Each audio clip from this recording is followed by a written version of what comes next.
Fala galera, sejam bem-vindos aos estúdios da Aretejus. Está começando mais um episódio. E aí galera, tudo certo com vocês? Pessoal, queria mandar muita energia pro pessoal aí do sul que tá passando por uma grande catástrofe. Pessoal, hoje nós vamos tratar do informativo número 808 do STJ, que foi publicado dia 23 de abril de 2024. Pessoal, mas antes de começarmos, vamos para as nossas formalidades, para a nossa liturgia de deixar o seu like, se inscrever no canal, ativar o sininho para receber as notificações, compartilhar com seus melhores amigos, deixar as 5 estrelinhas para a gente aí no Spotify, acessar a descrição do vídeo para ter acesso aos nossos grupos de WhatsApp e Telegram e também ter acesso aos nossos materiais em PDF. Pessoal, sem mais delongas, vamos lá? Informativo 808 do STJ, Direito Constitucional, Direito dos Povos Originários. Resumo: não viola a súmula número 7 do STJ a majoração de valor irrisório de danos morais coletivos em razão da publicação na internet de artigo ofensivo à honra dos povos indígenas. Processo: recurso especial número 2.112.853, Mato Grosso do Sul, julgado em 22 de fevereiro de 2024. Interteor: cinge-se a controvérsia em verificar se é irrisório e deve ser majorado o valor arbitrado a título de indenização por danos morais coletivos em razão de publicação na internet de artigo ofensivo à honra dos povos indígenas do estado do Mato Grosso do Sul, a fim de intensificar a proteção constitucional estabelecida pelo artigo 231 da Constituição Federal de 1988. A Lei da Ação Civil Pública assegura reparação por danos extrapatrimoniais causados em prejuízo à honra e à dignidade de grupos raciais, étnicos e religiosos. Artigo 1º, inciso 8 da Lei 7.347 de 1985. A jurisprudência desta Corte tem afastado a aplicação da súmula número 7 da STJ e permitido a revisão do valor estabelecido pelas instâncias ordinárias a título de danos morais quando o montante é considerado irrisório ou abusivo. O montante arbitrado de R$ 5.000 pode ser considerado irrisório, pois insuficiente para alcançar as finalidades de punição, dissuasão e reparação, além de se mostrar desproporcional com a gravidade da conduta de escrever e divulgar, por meio da internet, artigo com caráter preconceituoso e incitador de ódio contra os povos indígenas, devendo ser majorado para R$ 50.000. Legislação: Constituição Federal de 1988, artigo 231. Lei 7.347 de 1985, artigo 1º, inciso 8. Súmula 7 do STJ. Direito administrativo, direito ambiental. Resumo: nos processos administrativos ambientais previstos no artigo 70, parágrafos 3º e 4º da Lei 9.605 de 1998, somente é admissível a declaração judicial de nulidade processual decorrente da intimação editalícia para apresentação de alegações finais, se comprovado prejuízo concreto à defesa do autuado. Processo: recurso especial número 1.933.440 do Rio Grande do Sul, julgado em 16 de abril de 2024. Leis citadas: Lei 9.605. Direito administrativo, direito constitucional. Resumo: admite-se a aplicação subsidiária do direito de extensão aos casos de desapropriação por necessidade ou utilidade pública previsto na Lei Complementar nº 76 de 1993, quando a área remanescente for reduzida à superfície inferior à da pequena propriedade rural. Processo: recurso especial número 1.937.626 de Rondônia, julgado em 12 de março de 2024. Interteor: o direito de extensão consiste em englobar a totalidade do imóvel expropriado quando a desapropriação parcial tornar a área remanescente desprovida de conteúdo econômico. O Instituto tinha expressa previsão no artigo 12 do Decreto nº 4.956 de 1903, que regulava o processo sobre as desapropriações por necessidade ou utilidade pública. Contudo, o referido decreto foi expressamente revogado pelo anexo 4 do Decreto nº 11 de 1991. Assim, atualmente, o Instituto está previsto apenas no artigo 19, parágrafo 1º da Lei nº 4.504 de 1964, que dispõe sobre o Estatuto da Terra e dá outras providências, bem como no artigo 4º da Lei Complementar nº 76 de 1993, que regula a desapropriação por interesse social para fins de reforma agrária.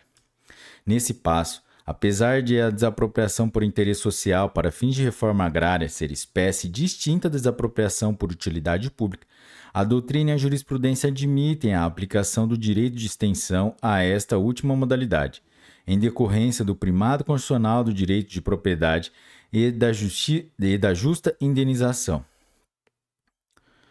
É importante reiterar que não existe disposição específica sobre o direito de extensão no Decreto-Lei nº 3.365, de 1941, tampouco na Lei 4.132, de 1952. O Decreto-Lei nº 3.365, de 1941, prevê somente que eventual depreciação, desvalorização da área remanescente do imóvel desapropriado deve ser levada em conta na fixação do valor da indenização, a título de compensação pelos prejuízos sofridos pelo expropriante, conforme se depreende do artigo 27. Assim, a melhor solução, diante da lacuna legal, em relação ao direito de extensão para os casos de desapropriação por necessidade e utilidade pública, é a aplicação subsidiária do artigo 4º da Lei Complementar nº 76 de 1993. Acontece que o artigo 4º da Lei Complementar nº 76 de 1993 exige, para o exercício do direito de extensão, que a área remanescente fique reduzida à superfície inferior à da pequena propriedade rural, ou prejudicada substancialmente em suas condições de exploração econômica, caso seja o seu valor inferior ao da parte desapropriada. Dessa forma, ou se aplica subsidiariamente a supracitada Lei Complementar nº 76 de 1993, a qual assegura o direito de extensão, ou se aplica a previsão do Decreto-Lei nº 3.365 de 1941, que prevê somente que eventual depreciação, desvalorização da área remanescente do imóvel desapropriado seja levada em conta na indenização. No caso, a área remanescente teve seu conteúdo econômico esvaziado, em virtude da falta de água. Ocorre também que o valor da referida área é muito maior que o da parte desapropriada, circunstância que impede a extensão da desapropriação para alcançar a totalidade do imóvel, com fulcro no disposto no artigo 4º, inciso 2 da Lei Complementar nº 76, de 1993. Dessa forma, não há como aplicar o direito de extensão previsto subsidiariamente na forma que disciplina a desapropriação para fins de reforma agrária. Por outro lado, o expropriado tem direito a ser compensado pela desvalorização da área remanescente do imóvel, considerando que o lado pericial atestou que o ato expropriatório impactou a exploração da parte restante do imóvel.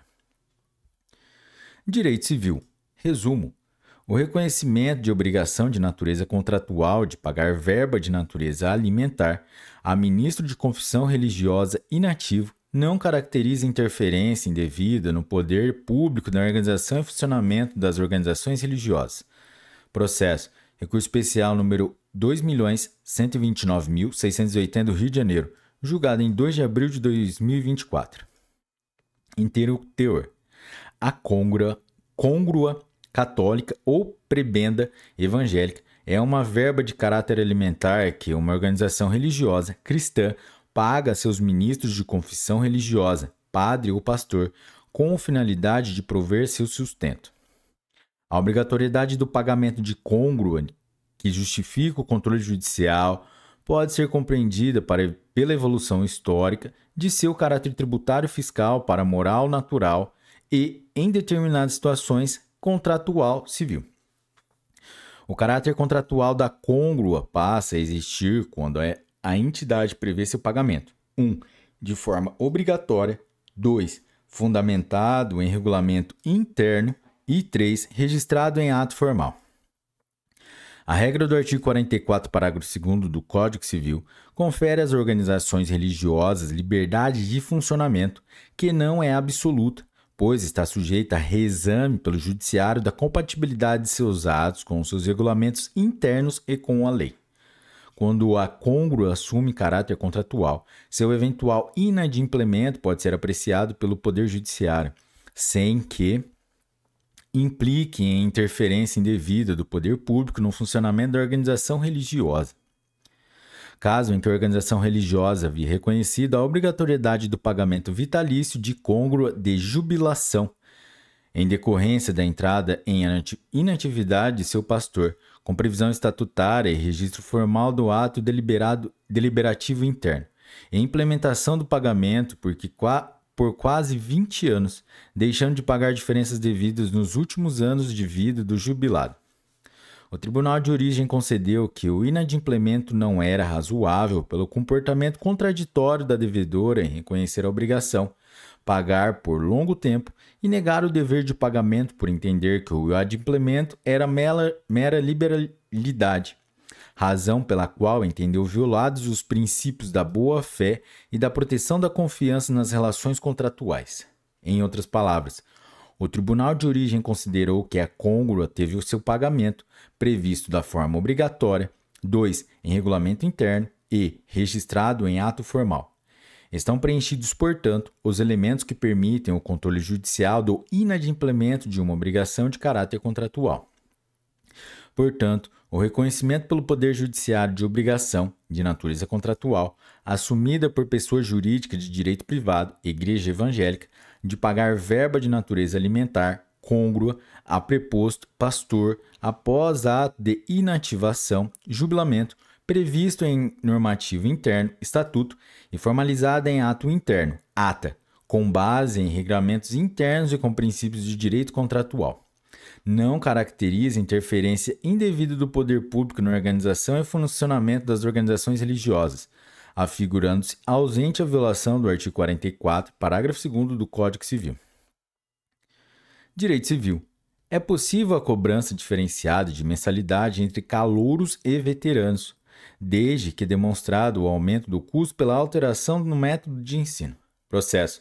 Recurso especial número 2.087.632 do Distrito Federal, julgado em 16 de abril de 2024. Inteiro teor. Cinge-se a controvérsia em verificar se é possível a cobrança de mensalidades escolares em valores distintos entre alunos do mesmo curso, mas em diferentes períodos. Alunos do primeiro semestre de medicina propuseram ação contra a faculdade, objetivando a revisão da mensalidade para que fosse a mesma paga pelos veteranos. Isso porque o parágrafo 1º do artigo 1º da Lei 9.870 determina que o valor deve ter como base o aplicado no ano anterior, não tendo sido comprovada, mediante planilha, a variação de custos, como previsto no parágrafo 3º do referido dispositivo legal.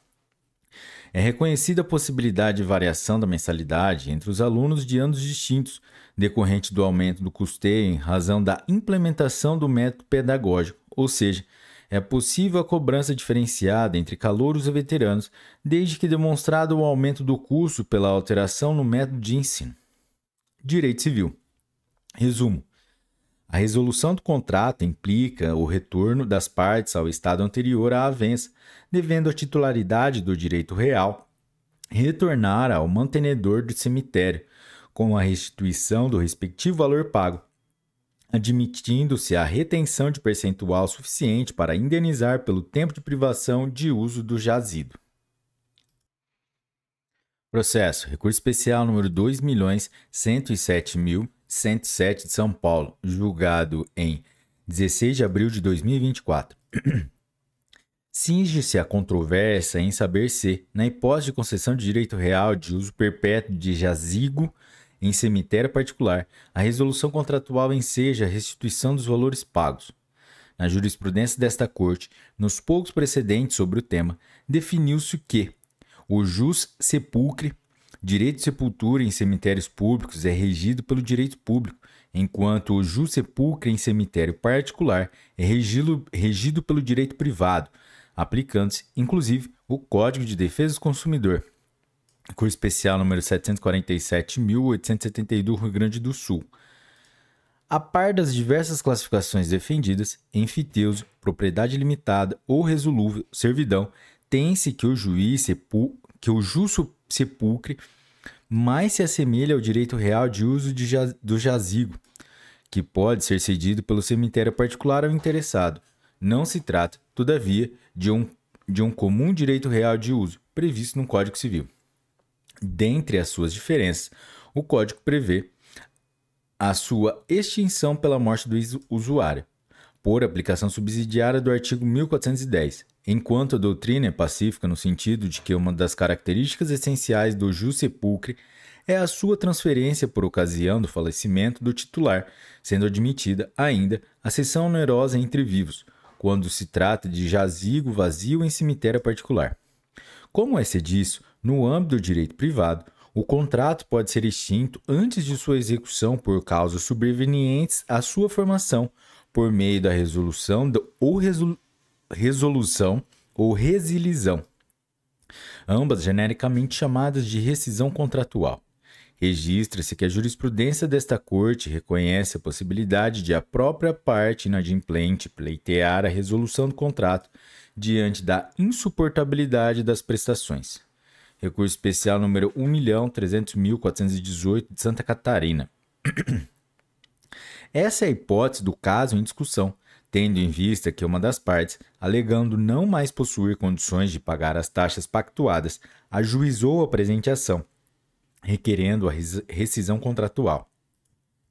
Com a restituição ao estado anterior, ressalta-se que as partes não divergem quanto à resolução do contrato, nem quanto à restituição da titularidade do direito real de uso do jazigo ao cemitério.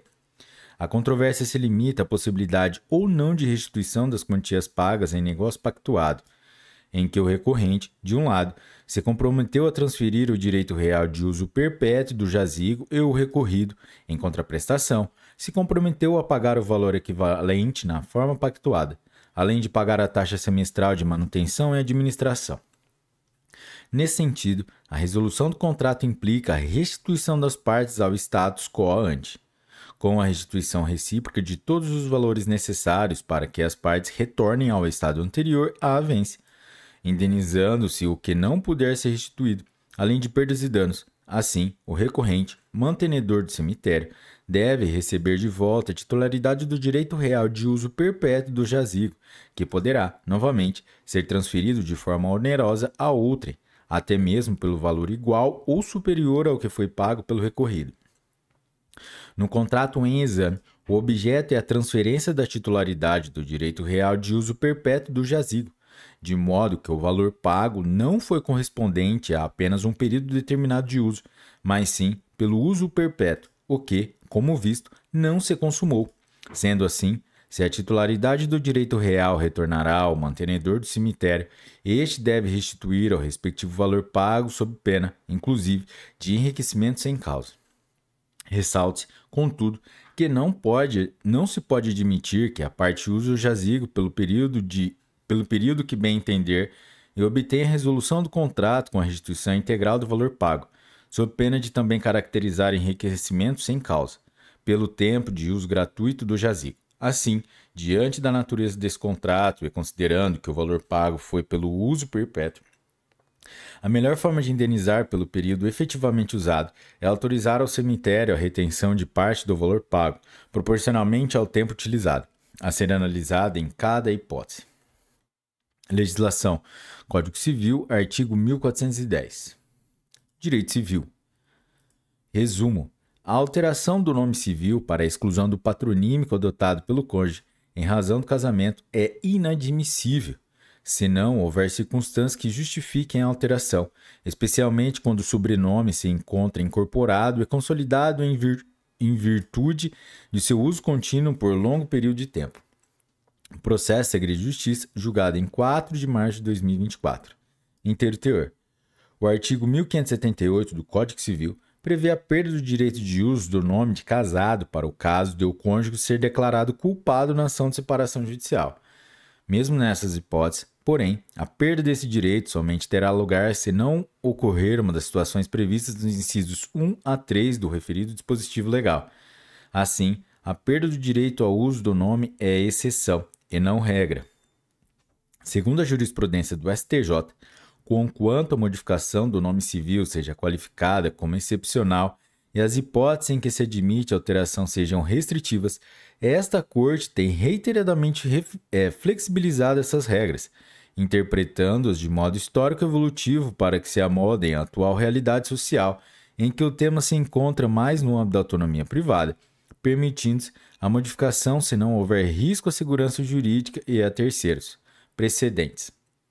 Recurso especial número 1.873.918 de São Paulo. E agravo interno na HDE número 3.471 EX. Dessa forma, a alteração do nome civil para a exclusão do patronímico adotado pelo cônjuge virago, em razão do casamento, por envolver modificação substancial em um direito da personalidade, é inadmissível quando ausentes quaisquer circunstâncias que justifiquem a alteração, especialmente quando o sobrenome se encontra incorporado e consolidado em virtude de seu uso contínuo, como no presente caso, por quase 20 anos. Direito civil, direito da saúde. Resumo. A natureza taxativa ou exemplificativa do rol da ANS não importa para fins de análise do dever de cobertura de medicamentos para o tratamento do câncer. Processo agravo interno no recurso especial número 2.017.851 de São Paulo, julgado em 26 de fevereiro de 2024. Inteiro teor. A quarta turma do STJ, em julgamento realizado em dezembro de 2019, firmou o entendimento no sentido de que o rol da Agência Nacional de Saúde, ANS, não pode ser considerado meramente exemplificativo, sob a pena de se inviabilizar a saúde suplementar. Recurso especial número 1.733.003 do Paraná. Todavia, há categorias de medicamentos que não precisam estar previstos no rol e de fato não estão. Para essas categorias não faz sentido perquirir acerca da taxatividade ou da exemplaridade do rol. Dentre eles, os medicamentos para o tratamento de câncer, em relação aos quais há apenas uma diretriz na resolução da ANS. Ademais, segundo a jurisprudência do STJ, é abusiva a recusa da operadora do plano de saúde de custear a cobertura do medicamento registrado na Anvisa e prescrito pelo médico do paciente, ainda que se trate de fármaco off-label ou utilizado em caráter experimental. Agravo interno no agravo do recurso especial número 1.653.706 de São Paulo. Direito do consumidor.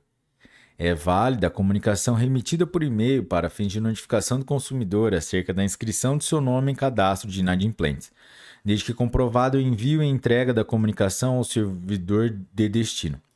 Recurso especial número 2.063.145 do Rio Grande do Sul, julgado dia 14 de março de 2024. Inteiro teor. Cinge-se a controvérsia a definir a validade ou não da comunicação remetida por e-mail ao consumidor acerca da inscrição do seu nome em cadastro de inadimplentes para fins de atendimento ao disposto no artigo 43, parágrafo 2º do Código de Defesa do Consumidor. O dispositivo legal determina que a abertura de cadastro, ficha, registro de dados pessoais e de consumo deverá ser comunicado por escrito ao consumidor, quando não solicitada por ele. Considerando que é admitida até mesmo a realização de atos processuais, como citação e intimação por meio eletrônico, inclusive no âmbito de processo penal, é razoável admitir a validade da comunicação remetida por e-mail para fins de notificação previsto no artigo 43, parágrafo 2º do Código de Defesa do Consumidor, desde que comprovado o envio e entrega da comunicação ao servidor de destino. Assim, como ocorre nos casos de envio de carta física por correio, em que é dispensada a prova do recebimento da correspondência, não há necessidade de comprovar que o e-mail enviado foi lido pelo destinatário. Comprovado o envio e a entrega da notificação remetida ao e-mail do devedor constante da informação enviada ao banco de dados pelo credor, atendida a obrigação prevista no artigo 43, parágrafo 2º Está atendida a obrigação prevista no artigo 43, parágrafo 2º do Código de Defesa do Consumidor. Direito empresarial. Resumo. O vício de voto, na hipótese de acionista votar nas deliberações de Assembleia Geral de sociedade anônima relativa à aprovação de suas próprias contas como administrador, conduz à sanção de anulabilidade, sendo necessária prévia desconstituição da Assembleia para que se autorize a responsabilização do sócio administrador. Processo. Recurso especial número 2.095.475 de São Paulo, julgado em 9 de abril de 2024. Direito processual civil, direito tributário. Não é possível, antes do trânsito julgado da sentença, a intimação da empresa seguradora para depositar o valor do seguro oferecido como garantia de execução fiscal. Agravo interno ou agravo do recurso especial número 2.310.912 de Minas Gerais, julgado em 20 de fevereiro de 2024. Legislação. Código de Processo Civil, artigos 14 e 904. Lei de Execuções Fiscais, artigo 9º, parágrafo 7º e 32, parágrafo 2º.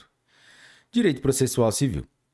O CPC de 2015 alberga coisa julgada progressiva e autoriza o cumprimento definitivo de parcela incontrovérsia da sentença condenatória. No agravo interno, recurso especial, número 2.038.959 do Paraná. Julgada em 16 de abril de 2024. Direito Processual Civil. Resumo. A renúncia de mandato, devidamente comunicada pelo patrono ao seu constituinte, prescinde de determinação judicial para a intimação da parte com o propósito de regularizar a representação processual nos autos, incumbindo à parte o ônus de constituir novo advogado. Processo Segredo de Justiça, julgado em 26 de fevereiro de 2024. É firme o entendimento do Superior Tribunal de Justiça de que, no caso de recurso interposto sem procuração nos autos, se a parte recorrente, instada a regularizar a representação processual, não o faz no prazo assinado, não se conhece do pleito recursal, de acordo com o artigo 76, parágrafo 2º, inciso 1 do Código de Processo Civil de 2015. Registre ainda que a renúncia de mandato, devidamente comunicada pelo patrono ao seu constituinte, conforme preconizado pelo artigo 112 do Código de Processo Civil, prescinde de determinação judicial para a intimação da parte com propósito de regularizar a representação processual nos autos, incumbindo à parte o ônus de constituir o novo advogado. Nesse sentido, veja-se o seguinte precedente. A jurisprudência desta Corte Superior formou entendimento no sentido de que a renúncia de mandato regularmente comunicada pelo patrono ao seu constituinte, na forma do artigo 112 do novo Código de Processo Civil, dispensa a determinação judicial para a intimação da parte, objetivando a regularização da representação processual nos autos, sendo seu ônus a constituição do novo advogado. Direito Civil, Direito Processual Civil. Resumo. O patrimônio de terceiro que praticou a lavagem de dinheiro, mas não cometeu o crime antecedente, só poderá ser atingido se for demonstrado que determinados bens, direitos ou valores constituem instrumento, produto ou proveito do crime anterior. Processo. No agravo regimental, no recurso especial número 1.970.697 do Paraná, julgado em 19 de março de 2024. Inteiro teor. O parágrafo 2º do artigo 4º da Lei 9.613 de 1998 deve ser interpretado restritivamente, sob pena de criar indevidas hipóteses de responsabilidade integral ou solidária não previstas em lei.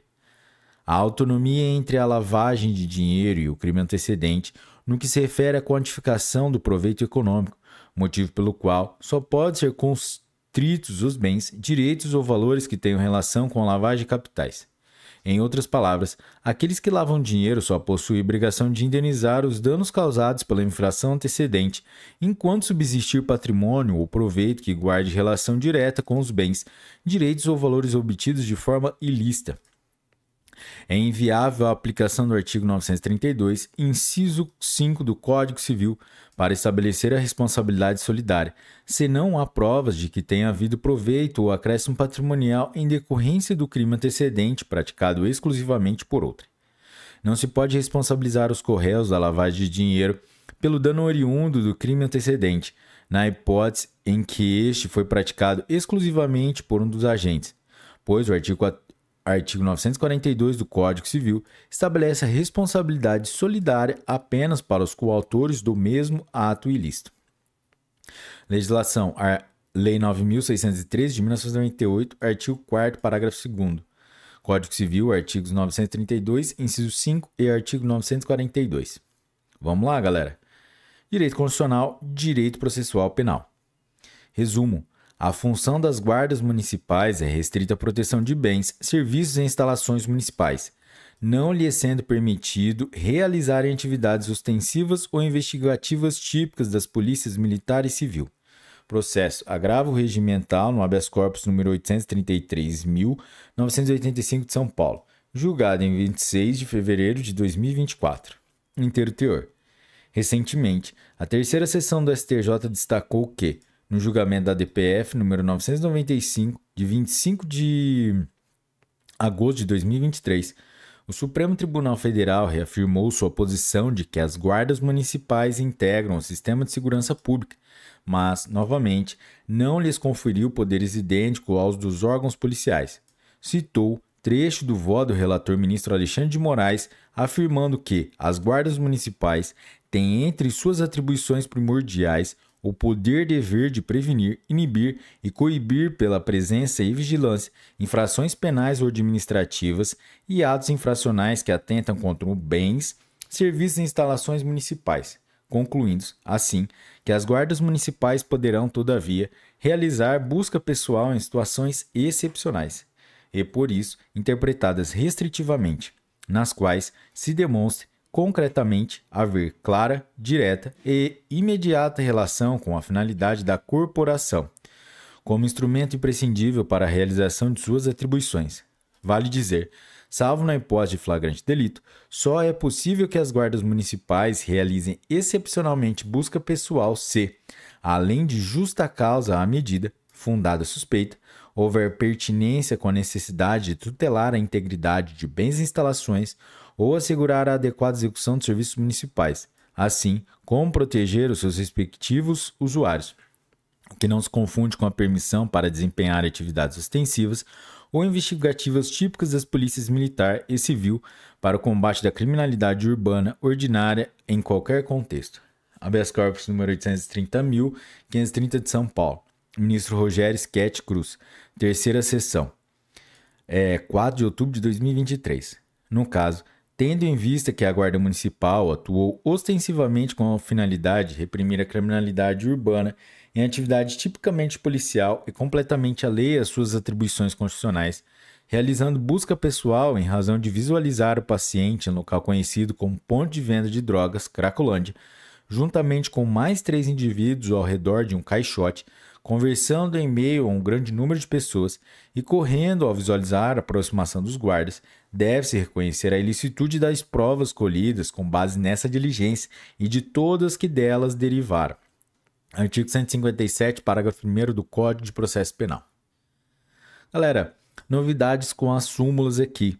A súmula 421, que trata dos honorários advocatícios, não são devidos à Defensoria Pública quando ela atua contra a pessoa jurídica de direito público a qual pertence.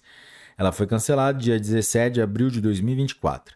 E as novas súmulas apuradas foi a súmula 666, que diz a legitimidade passiva em demandas que visam a restituição de contribuições de terceiros está vinculada à capacidade tributária ativa.